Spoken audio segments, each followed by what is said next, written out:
भारत के बिहार, झारखंड और पूर्वी उत्तर प्रदेश में मनाए जाने वाले पर्वों में से छठ महापर्व अहम पर्व है। धीरे धीरे यह त्योहार प्रवासी भारतीयों के साथ साथ विश्व भर में प्रचलित व प्रसिद्ध हो गया है। नहाय खाय से लेकर उगते हुए भगवान सूर्य को अर्घ देने तक चलने वाला इस पर्व का अपना एक ऐतिहासिक महत्व है। छठ पर्व की शुरुआत आखिर कैसे हुई, इसके पीछे कई ऐतिहासिक कहानियां प्रचलित है। पुराण में छठ पूजा के पीछे की कहानी राजा प्रियव्रत को लेकर है। कहते हैं राजा प्रियव्रत को कोई संतान नहीं थी।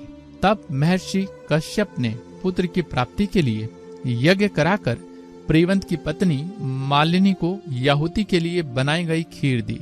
इससे उन्हें पुत्र की प्राप्ति हुई, लेकिन वो पुत्र मृत पैदा हुआ। प्रियव्रत पुत्र को लेकर शमशान गए और पुत्र वियोग में प्राण त्यागने लगे। उसी वक्त भगवान की मानस पुत्री देवसेना प्रकट हुई। उन्होंने राजा से कहा कि करने को कहा। राजा प्रियव्रत ने पुत्र की इच्छा के कारण देवी षष्ठी की व्रत की और उन्हें पुत्र की प्राप्ति हुई।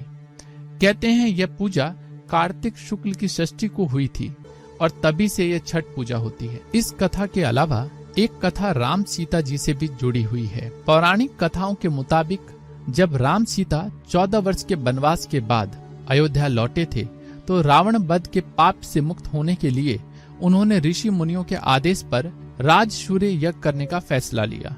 पूजा के लिए उन्होंने मुद्गल ऋषि को आमंत्रित किया। मुद्गल ऋषि ने मां सीता पर गंगा जल छिड़क कर पवित्र किया और कार्तिक मास के शुक्ल पक्ष की षष्ठी तिथि को सूर्य देव की उपासना करने का आदेश दिया, जिसे सीता माता ने मुद्गल ऋषि के आश्रम में रहकर 6 दिन तक सूर्य देव भगवान की पूजा की थी। छठ पर्व किस प्रकार मनाया जाता है? छठ पूजा 4 दिवसीय उत्सव है। इसकी शुरुआत कार्तिक शुक्ल चतुर्थी को तथा समाप्ति कार्तिक है। जिस तरह से सैकड़ों साल पहले यह पर्व मनाया जाता था, वही तरीका आज भी है। इस पर्व के लिए जो प्रसाद होता है वह घर में तैयार किया जाता है। ठेकुआ और कसार के अलावा और भी जो पकवान बनाए जाते हैं वे खुद व्रत करने वाले या उनके परिजन पूरी सफाई का ख्याल रखते हुए घरों में ही तैयार करते हैं। ठेकुआ गुड़ और आटे से तैयार होता है, वहीं कसार चावल के आटे से और गुड़ से तैयार होता है। इसके अलावा इस पूजा में फलों और सब्जियों का खास महत्व है। छठ के लिए इस्तेमाल होने वाले बर्तन या तो बांस के बने होते हैं या किसी मिट्टी के।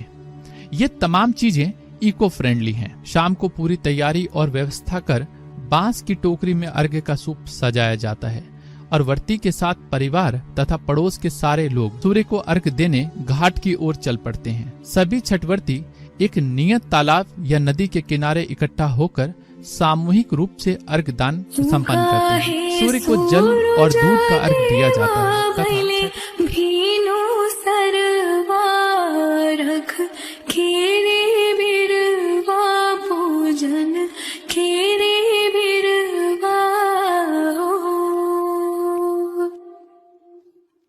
बड़ा